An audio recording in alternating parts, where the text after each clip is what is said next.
বেঁচে যে আছি এটাই আশ্চর্য ব্যাপার। সকালে দাঁত মাজার জন্য টুথপেস্ট নিলাম, এর মধ্যে নাকি ক্যান্সারের উপাদান।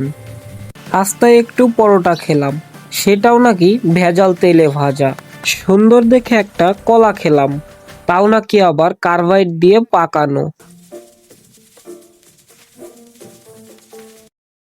কাঁচা বাজারে গেলাম টাটকা শাকসবজি কেনার জন্য, কিনবো কি সব তো হাইব্রিড সার দিয়ে ফলানো।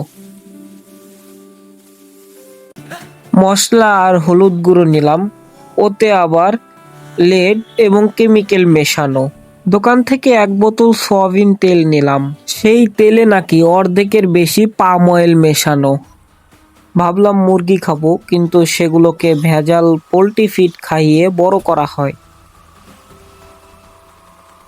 গরমের দিনে একটু তরমুজ খেতে মন চাইলো, সেটা নাকি পটাশিয়াম পার ম্যাঙ্গানেট দিয়ে লাল করা। বাচ্চাকে আমলিচু খাওয়াবেন, ওগুলোও তো ফরমালিন দেওয়া।